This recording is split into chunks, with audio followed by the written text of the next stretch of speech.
Monday, July 30th, 2026, and this is the weekly briefing. During this briefing, we'll discuss dangerous heat stress conditions continuing. The chance for rain and showers and thunderstorms will increase, and some increasing short-term dryness. That's probably been noticeable for some people. And the tropics remain quiet.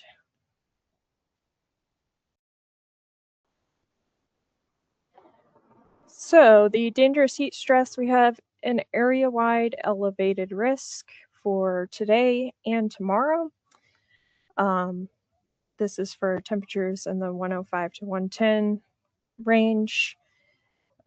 Heat indices, excuse me.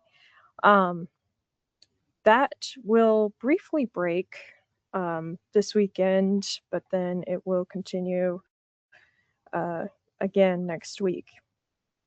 So here's a look at how that looks. You can see the deeper, darker reds here for today, tomorrow. Some of Saturday. Saturday is going to shift the heat more to the west of I-55 rather than east. As you can see, Meridian is the cooler spot here. Cooler is relative. But by Sunday, it breaks for everybody, probably also Monday, but then we start to creep back up by Tuesday into the middle of next week.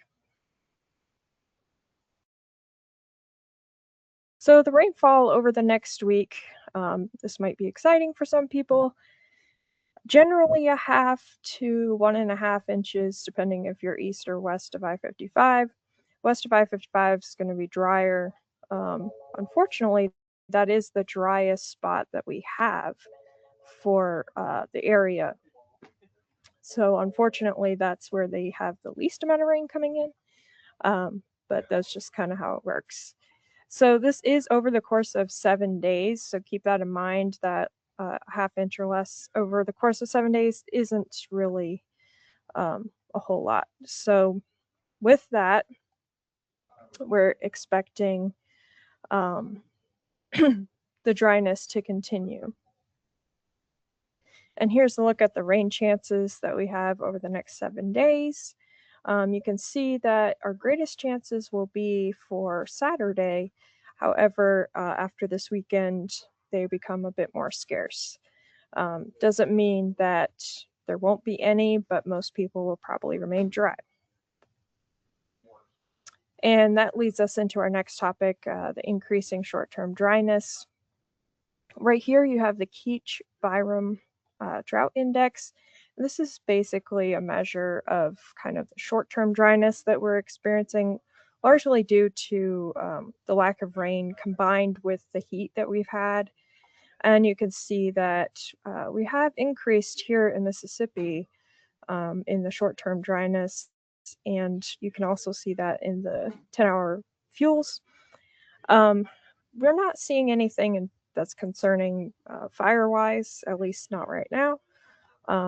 And that rain that we're going to see this weekend should help mitigate any further fire concerns.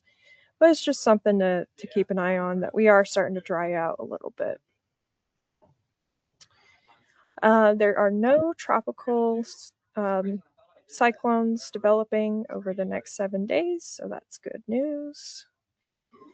And just to summarize, we have dangerous heat stress persisting through the remainder of this week, winding down by Sunday. The chance for showers and thunderstorms will increase Sunday and bring some relief, will bring some relief from the heat and some increasing short-term dryness. But rainfall should mitigate fire concerns, and the tropics remain quiet.